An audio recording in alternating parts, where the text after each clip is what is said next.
à tous, bienvenue à ce flash d'information. L'ancien directeur général du Fonds monétaire international, Michel Kandessu, a achevé sa visite hier samedi en Côte d'Ivoire. Son séjour a été marqué par plusieurs activités. À Yamoussoukro, il a visité en compagnie du vice-président Daniel Kablan-Duncan et de la ministre de la Santé et de l'Hygiène publique, l'hôpital Saint-Joseph-Moscati. Il a pu s'imprégner du dispositif médical, des équipements aux normes internationales dédiés aux populations.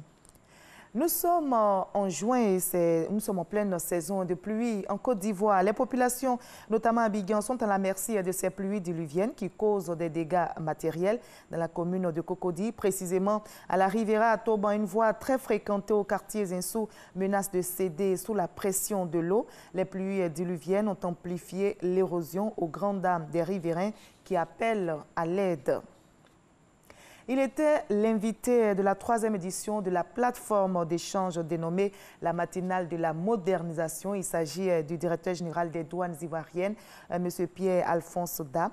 C'est l'officier supérieur à exposer sur les applications développées par les services douaniers destinées à simplifier les procédures et surtout à accroître les performances. Le reportage de Lansine Bakayoko.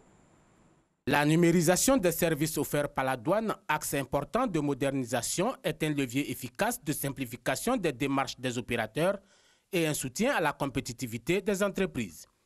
Les initiatives prises dans ce domaine visent à satisfaire les attentes des usagers clients, à offrir un service de qualité et à améliorer la gestion publique. Il s'agit de réduire considérablement l'usage du papier ainsi que l'intervention humaine. Des dispositions ou des mesures telles que la signature électronique, la suppression du dépôt physique de déclaration, le paiement électronique des droits et taxes, qui sont des projets qui sont en cours sur lesquels un travail de fond doit être fait. Ces efforts de modernisation de l'administration douanière ont permis d'obtenir de nombreux résultats, notamment au niveau décisionnel, où un applicatif mis en place permet aujourd'hui de suivre au quotidien les performances des services en relation avec les objectifs de recettes. Nous nous sommes dit, mais écoutez, si le ministre veut suivre et qu'il n'est pas à son bureau, de quelles possibilités peut-il disposer? On va mettre le décisionnel sur ce qu'on appelle le décimobile. Au titre de la simplification des procédures et de lutte contre la fraude, il a également été créé le guichet unique du commerce extérieur. Une plateforme informatique qui centralise l'ensemble des opérations. On ne saurait être efficace en restant cloisonné. Ce n'est plus possible au XXIe siècle.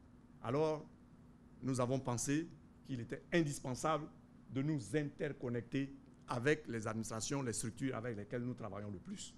Grâce à toutes ces réformes, les recettes douanières sont passées de 973 milliards en 2012 à 1723 milliards de francs CFA en 2017.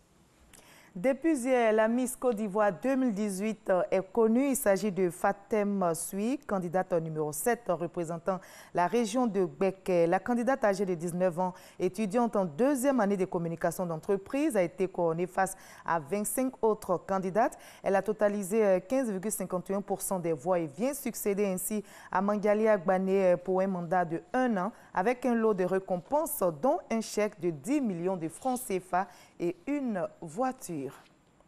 Hors de la Côte d'Ivoire, près de 47 corps de migrants ont été repêchés et 68 ont été secourus. C'est au large du sud de la Tunisie. C'est dans la nuit d'hier à aujourd'hui qu'une embarcation de migrants a été repérée alors qu'elle était sur le point de couler. Les opérations de sauvetage sont en cours. Une soixantaine de personnes sont portées disparues. La Marine nationale et la garde maritime s'activent pour les retrouver. La sentence est tombée ce dimanche en Irak pour la Française Mélina Bouguedi. Elle a été condamnée à Bagdad à la prison à perpétuité. La jeune femme risquait la peine capitale pour avoir rejoint en 2015 le groupe État islamique, c'est dans le nord de l'Irak. Elle clame pourtant son innocence et affirme avoir été dupée par son mari. Arrêtée en 2017 à Mossoul, Mélina Bouguedi avait été condamnée une première fois en février dernier à 7 mois de prison pour entrée illégale en Irak. Fin de ce Flash Info, je vous donne rendez-vous à 20 h pour la grande édition. À tout à l'heure.